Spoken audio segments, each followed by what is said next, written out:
Hello and welcome to UC Berkeley. My name is Lauren Kang and I am the Director of Financial Aid here at Berkeley Law.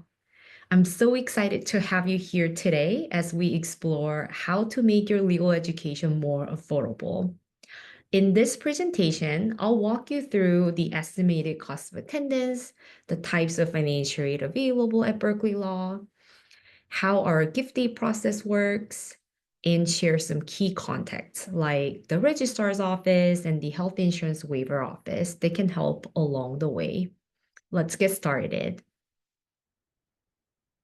The cost of attendance is an estimate of what it'll cost to attend Berkeley Law for a single academic year.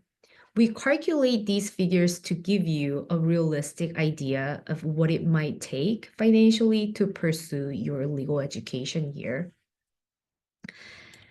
Here is the breakdown of the 2025-26 academic year's estimated cost of attendance. For California residents, the estimated cost of attendance is approximately $103,000, while for non-residents, it's about $117,000. The key difference, as you can see, is the tuition and fees. The non-resident students pay a higher amount, but the living expenses are estimated to be the same for all students. One important detail to keep in mind is the UC student health insurance fee. This fee, which is around $6,500 per year, is automatically charged unless you have comparable coverage through another provider and successfully apply for a waiver. Understanding these costs is crucial as you plan your time at Berkeley Law. To give you a clearer picture, let's take a closer look at the components of the cost of attendance, including direct and indirect costs and how they fit into your financial aid strategy. When reviewing the cost of attendance, you'll notice it's divided into the direct and indirect costs. Let me break those down for you. The direct costs include the tuition and fees, the UC student health insurance plan, and on-campus housing. These are billed directly by the university.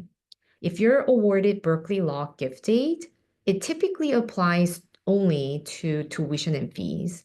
Some scholarships are specifically designed for tuition and fees, and in cases where your scholarships exceed those direct costs, you may not be able to keep the excess amount. If you find yourself in this situation, please reach out to our office. We'll help you navigate it. The indirect costs refer to your living expenses throughout the academic year. This includes things like off-campus housing, food, transportation, books, supplies, and other personal expenses. Many students use a combination of personal savings and student loans to cover these costs. If your total financial aid, including loans, scholarships, and grants, exceeds your direct costs, the surplus is usually refunded to you as a financial aid refund. This refund can be used to cover your living expenses. It's also important to note that the cost of attendance is based on a 9-month academic year and does not include summer expenses. If you need financial support during that time, you'll want to budget accordingly or explore additional resources. So, how can you pay for the cost of attendance? While it would be amazing to cover your entire cost of attendance with scholarships and grants, the reality is that this is fairly rare for most students. Many of our students fund their education through a combination of resources, including scholarships and grants, student loans, personal savings, family contributions, employer or military benefits, and summer work opportunities. As part of the admission process, we automatically review your eligibility for entering student scholarships. Once you're enrolled, You'll also have the opportunity to apply for continuing student scholarships in your 2L and 3L years to secure additional funding. In addition to that, there are countless external scholarships available to both prospective and current law students. To make your research easier, we've compiled a list of scholarship databases on our website. So please be sure to take advantage of that and start applying as early as possible. For many students, loans also play a key role in funding their education. Depending on your eligibility, you might consider federal or private student loans. While the thought of a student loan that can feel overwhelming, these loans are a common and invaluable resource for graduate and professional students. I'll go into more details about loan options later in the presentation. And as you can see, there are a variety of funding options available, and you know that every student situation is unique.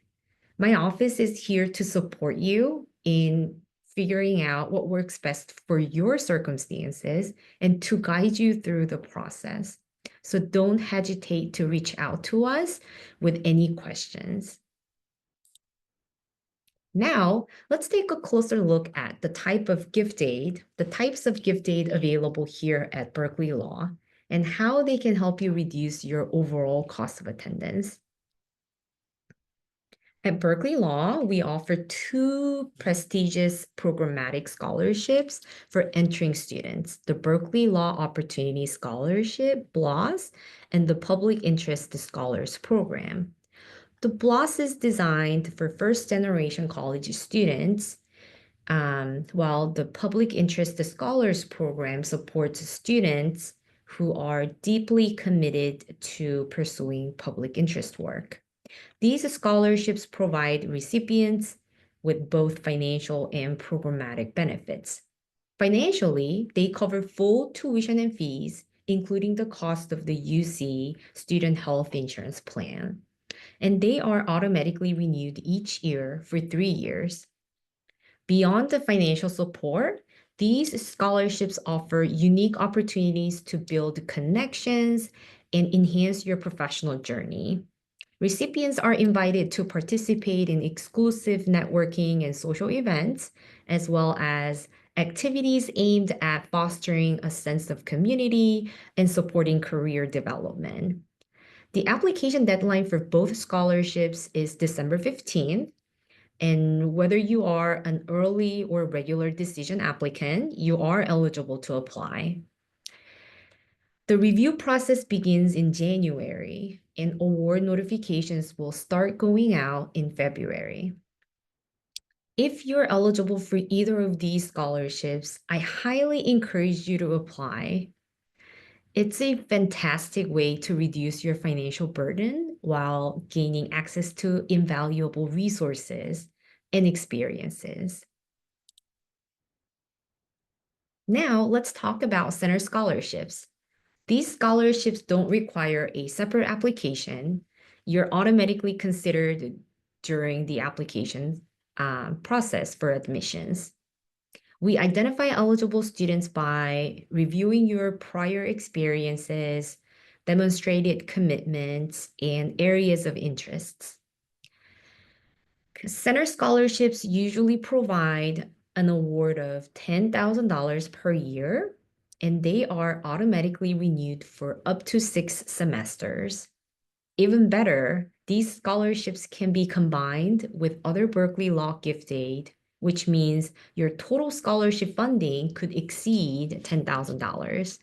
Each year, we award center scholarships to approximately 5 to 10 students per center, making this an excellent opportunity to receive additional financial support while pursuing your interests. Similar to the center scholarships, our named scholarships do not require a separate application. However, unlike some other awards, these scholarships typically do not cover the UC student health insurance fee. On the right side of the screen, you'll see the 6 named scholarships we offer. Recipients of these awards can receive up to full tuition and fees, providing significant financial support for their legal education.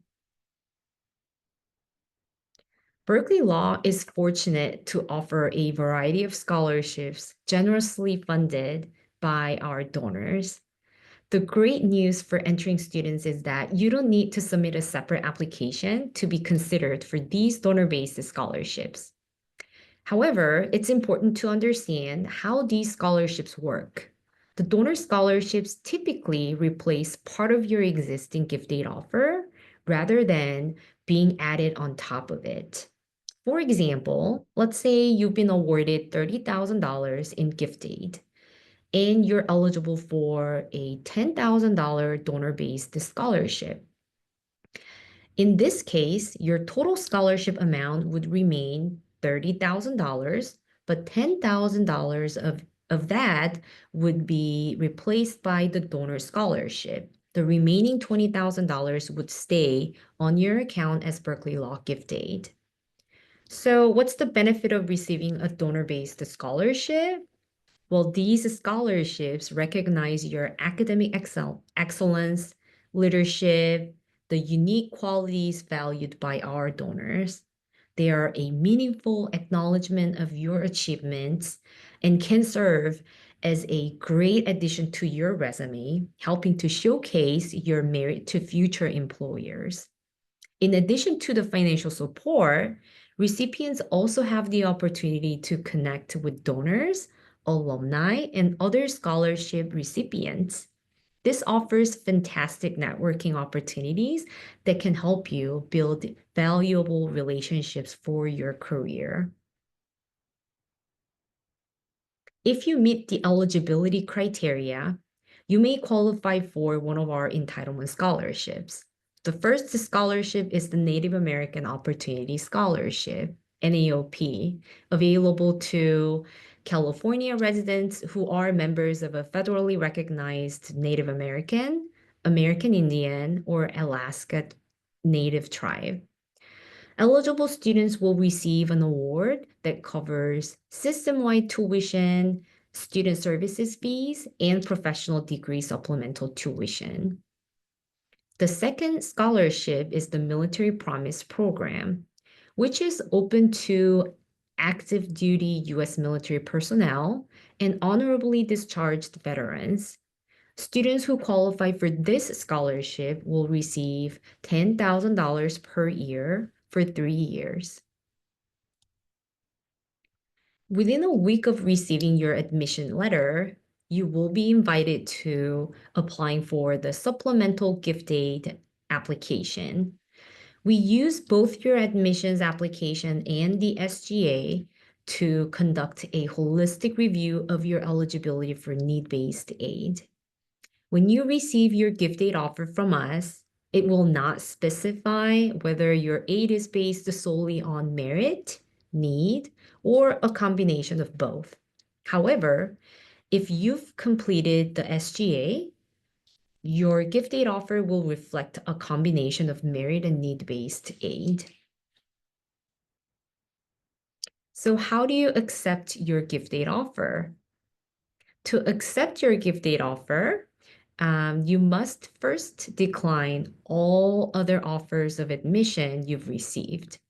Then you need to submit the gift aid acceptance agreement form and complete your statement of intent to register, SIR, via Cal Central to firmly accept our offer of admission. It's important to remember that your admissions offer and gift aid offer are separate. All admitted students must accept, tentatively accept, or decline the admission offer by April 15th via Cal Central. However, if you're offered gift aid, your deadline will be, it can be earlier than the general enrollment deadline. For example, if your gift aid offer has a deadline of April 2nd, you must accept the offer and decline all other admissions by the date. A tentative intent to enroll wouldn't really work in that scenario. Gift aid offers will start going out in December and continue on a rolling basis, with most offers issued by March 19th. If you're admitted in March and don't receive an initial gift aid offer by that date, you'll need to complete the reconsideration request to be considered for gift aid. I'll explain more about the reconsideration process in the next slide. Please make sure to accept your gift aid offer by the deadline provided. If you're not selected for gift aid, we'll notify you no later than the final response deadline.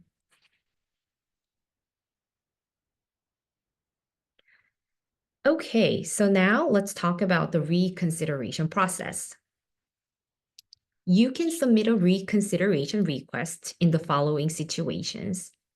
One, if you received a more competitive gift aid offer from another law school and would like us to reevaluate your gift aid, that's one scenario.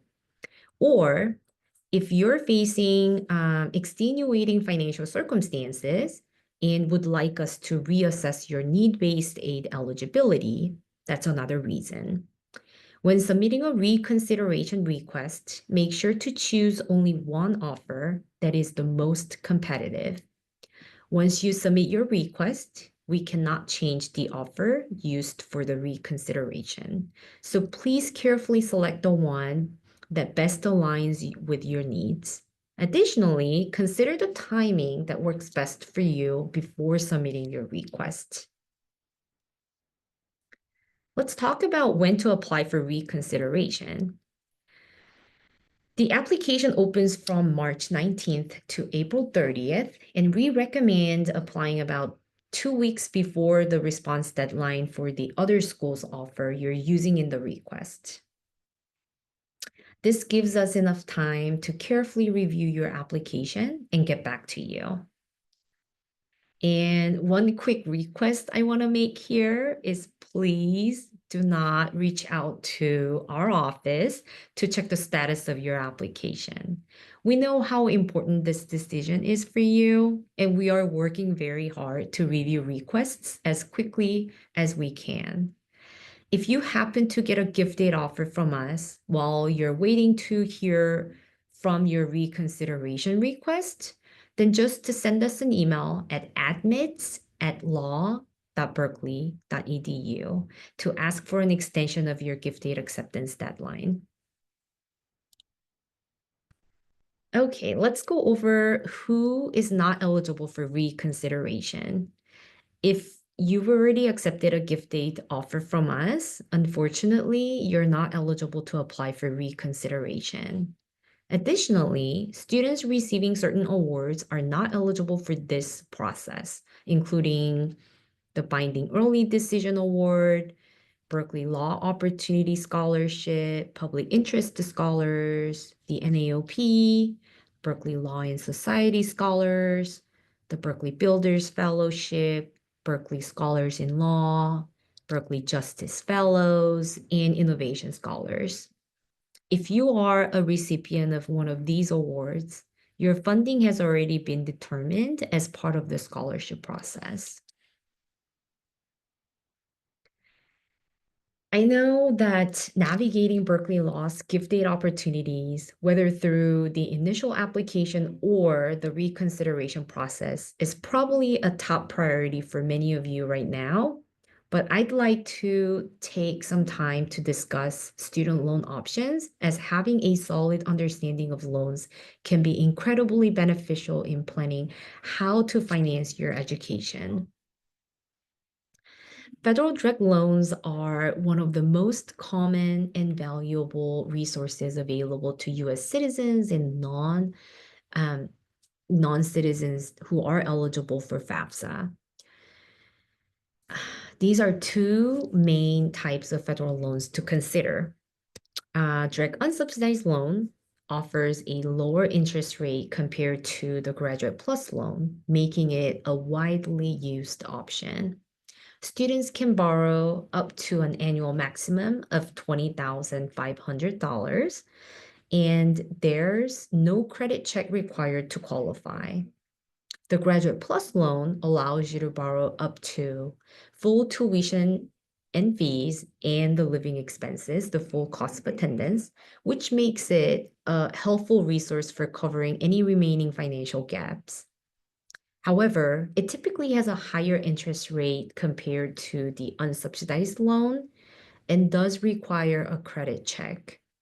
Students with an adverse credit history may face eligibility challenges, so it's important to consider this when planning your funding. To qualify for either of these loans, you'll need to complete the free application for federal student aid, FAFSA, at studentaid.gov. Be sure to submit your application to access these resources as quickly as possible. For those students who are not eligible for federal student loans, private student loans can be an option worth exploring. The University of California provides a preferred lender list, which you can find on our website. Before deciding on a private loan, I highly recommend taking the time to compare the terms from different lenders. Shopping around will help you identify the best option for your financial needs. Some of the common lenders our Berkeley Law students have used include Earnest, Sallie Mae, College Avenue, and SoFi.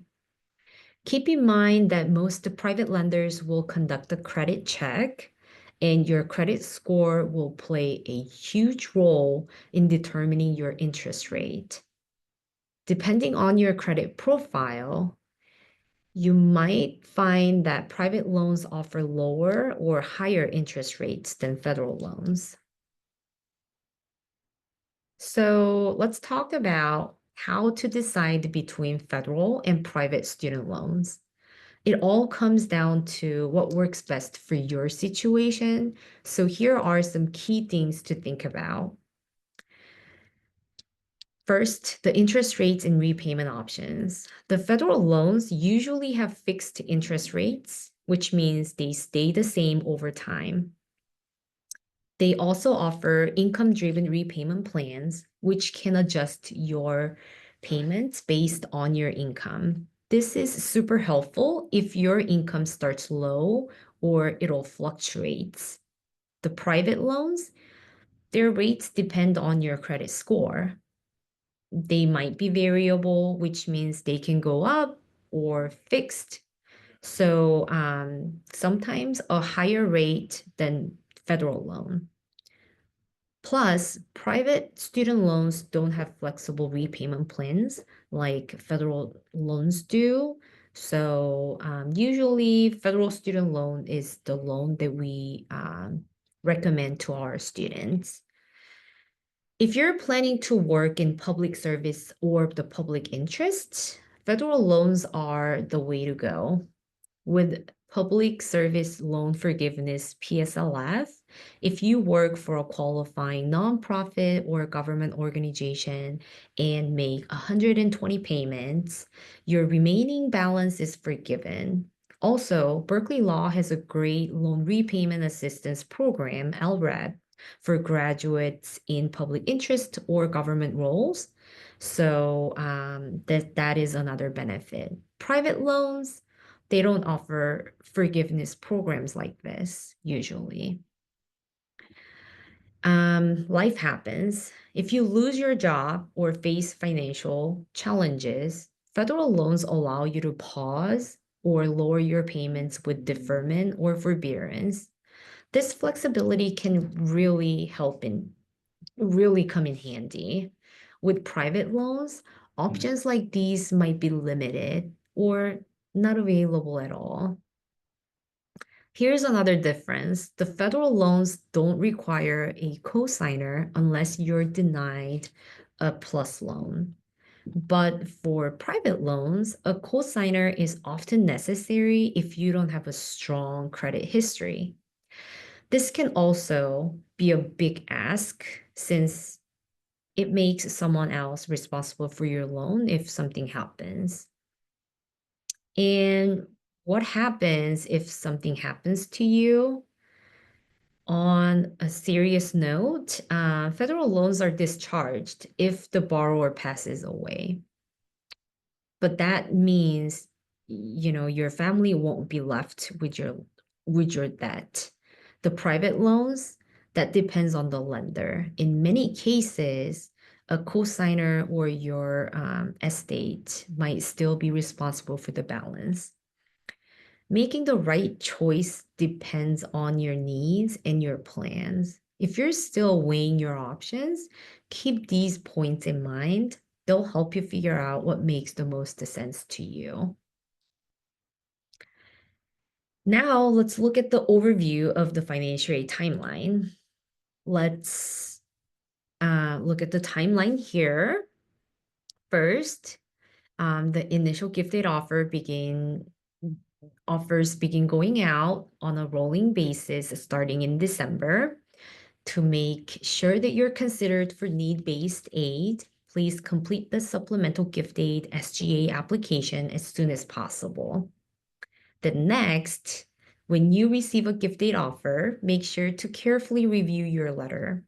Each student has a unique deadline to accept their offer, so be sure to respond by the date provided in your letter.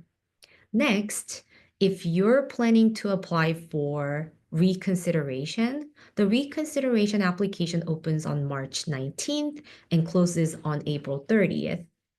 If you're awarded additional gift aid through reconsideration, your offer letter will include a new response deadline. So again, read it very carefully.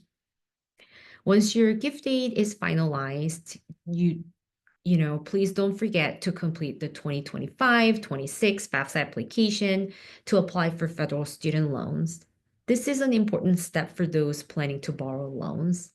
Finally, your full financial aid awards, including loans and finalized gift aid, will be posted in your student portal around mid-May. All right. Now, let's dive into some special considerations that might affect your financial aid. I'll walk you through a few important topics, such as how your residency and documentation status can impact your eligibility for financial aid, what kind of financial support is available for students interested in public interest work, and how things work if you're looking to pursue a joint degree. This chart here gives you a clear overview of the financial aid eligibility based on your residency and documentation status.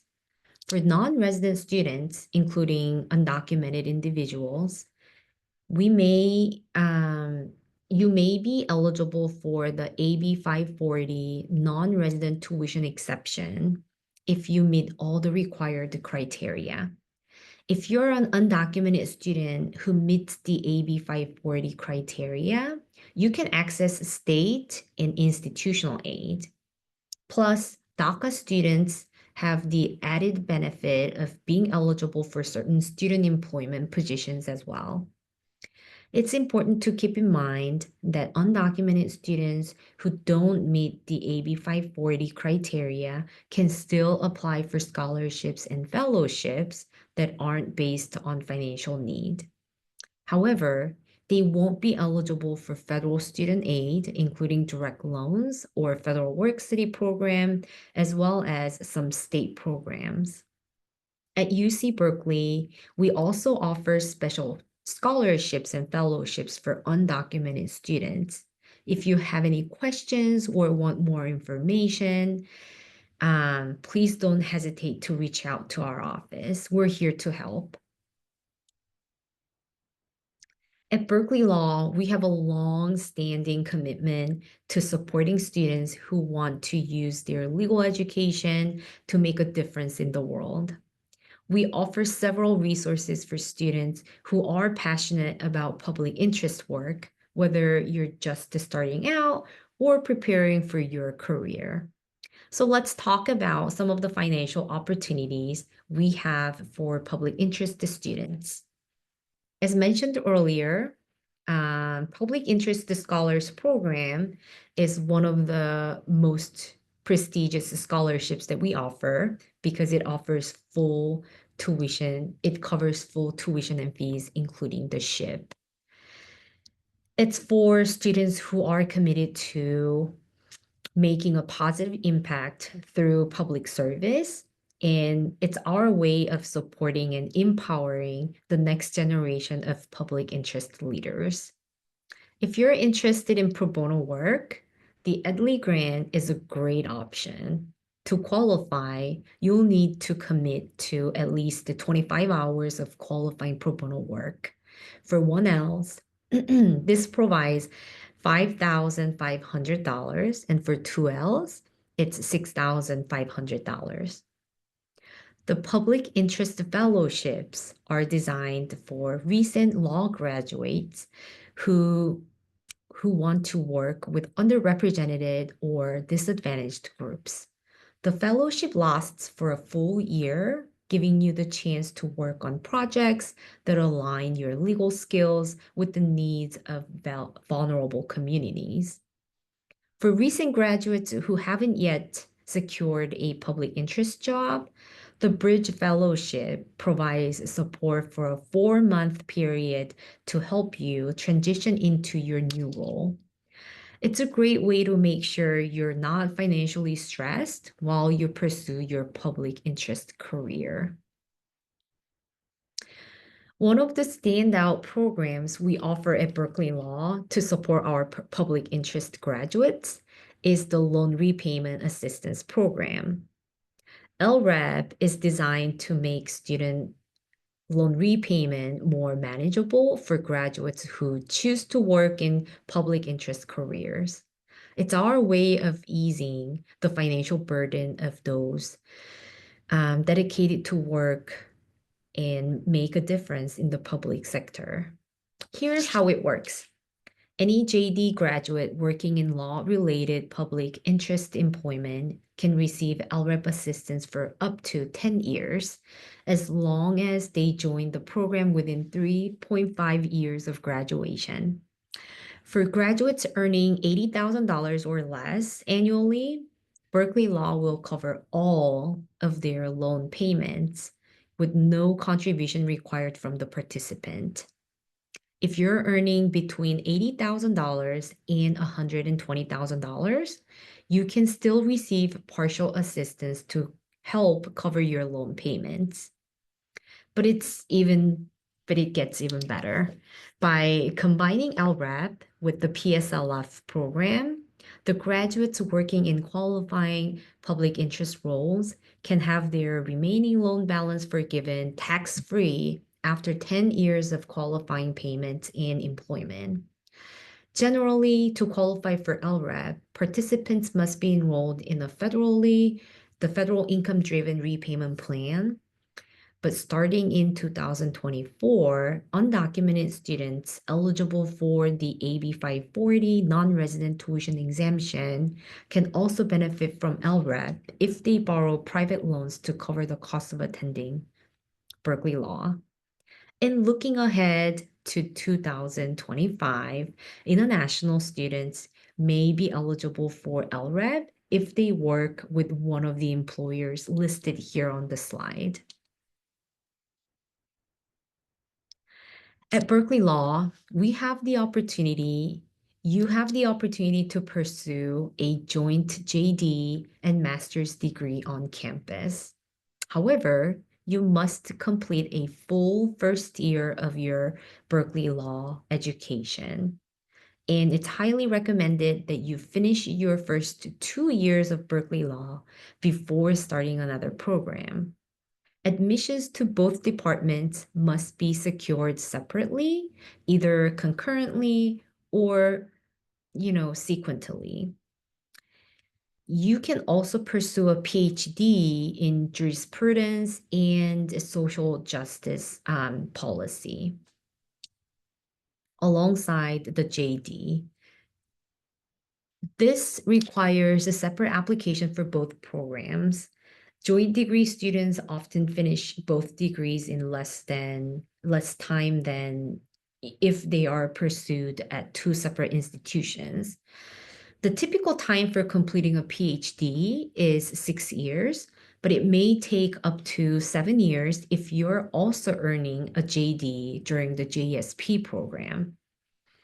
If you're considering a joint degree, it's important to notify the Dean of Students and the Financial Aid Office. We strongly recommend reviewing your financial aid package and tuition details as you plan. When thinking about the joint degree program, keep these four key points in mind. One, you'll need to complete the Berkeley Law Joint Degree Plan form available on the Registrar's website. Two, be aware that your JD gift date may be reduced from a maximum of 6 terms to 5 terms, as you may complete the JD in 5 semesters rather than 6. Third, in your first or in your final year, if you're enrolled in at least 7 units across both programs, you'll remain eligible for Berkeley Law gift aid if it was offered at admission. And lastly, if you'd like to accept your loan offer, you must request our office to accept the loan on your behalf, as the student portal is not available for this for dual degree students. If you have any questions, please reach out to our office. Now, let's talk about some helpful contact information. As you go through the admissions process and prepare for Berkeley Law, it's important to know where you direct your questions. While we're here to support you with anything related to financial aid, there are other offices that can better assist with specific areas. Here's a helpful list of contacts for your reference. As you navigate the financial aid process, it's helpful to know exactly where we can assist you and where we might not be the right office to reach out to. So here's a quick example of things that we can help with and things we cannot help with. When you have clarifying questions about SGA or you want to make changes to your answers, we can help with that. Any questions regarding LREP, Berkeley Law Scholarship opportunities, and student loan options, those are the things that we can help. If you have any questions related to FAFSA, that's another financial aid related questions. And also, we can generally answer your questions about third-party contract payments and VA benefits. If you need a help identifying any external scholarships that you can apply for, those are the things that we can also help at our office. But negotiating your Berkeley Law gift aid offer is something that we cannot do in our office. We cannot check the status of your application or gift aid offer. We can't help you register. This is the registrar's office duty. In California, residency determination questions usually is better to be handled by the registrar's office than our office because they are the experts in that field. So please reach out to them if you have questions about residency status or tuition exemptions. If you have deadline extension requests, often that's not usually the question that our office, financial aid office, can answer to. We recommend that you can reach out to admit@law.berkeley.edu if you have very specific requests.